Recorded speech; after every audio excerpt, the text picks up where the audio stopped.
Last underscore adventure on Twitter with another Denali 2014 training video.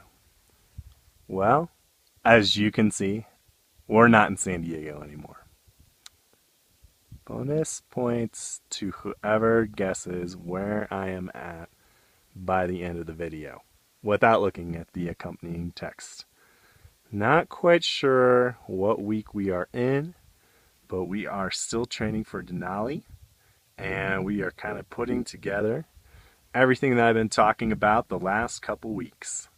I've gone on a high, well, I guess high is a little misleading, mid to high elevation hike, starting out at just under 8,000 feet and ending up at where I'm at, right around the 11,000 foot mark.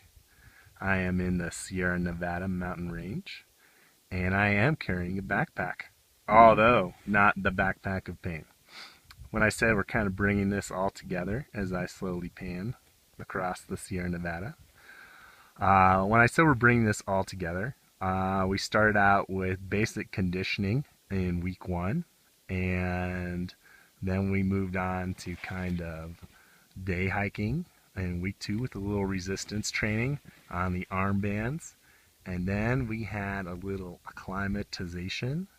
I don't recall which week that was. Gotta check out that high alpine lake. Little frozen. Get to where we are in a minute. We talked about acclimatization, where I was on the PCT and doing a little 5,000 to 6,000 foot trail run. And then we talked briefly about the backpack of pain for bonus resistance training. And now we're kind of putting it all together.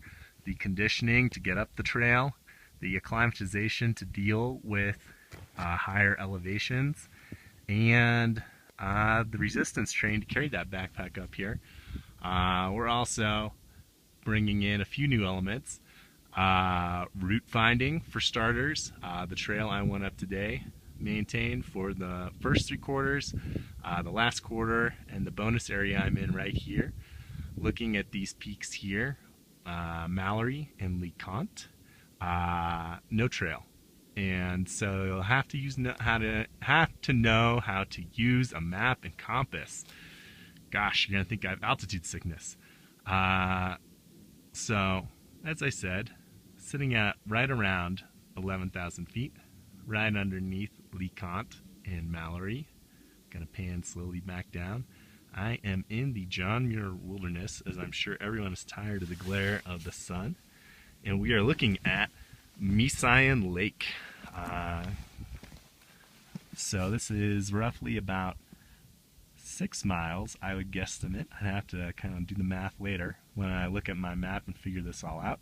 But be around a 12-mile round trip. Obviously, you won't really be doing that kind of distance on Denali on a daily basis, but want to know that I have the stamina and the conditioning to handle carrying my backpack, which today running around 35 pounds. No dumbbells today, sorry. But do have the ice axe, because as you can see, there is a little snow. Still early in the season here in the Sierra. But gotta know I have the conditioning and able to deal with the elevation change. About a 5,000 foot gainer here from what I read on the trail reports. So, doing good. Even did a little bonus. So, yeah, putting it all together. You got the cardio, you got the resistance training, you got the being in the outdoors, the acclimatization up here at 11,000 feet, and you got route finding. I had to use my map and compass quite a bit today. So, great day, and it's gonna all take us closer to Denali. Oh, and I guess being in the snow. I'm sure you did notice that. So, it's a good day to be at elevation, clear, bluebird conditions. There's some of that snow, and did have to cross some of it, though did not have to use the ice axe as much as I would have liked. We'll get to that in a later video. So, as I close it out here in the John Muir Wilderness, looking again at Mountaineering Lake, last underscore adventurer, training for Denali, for In Ice Axe We Trust. See ya.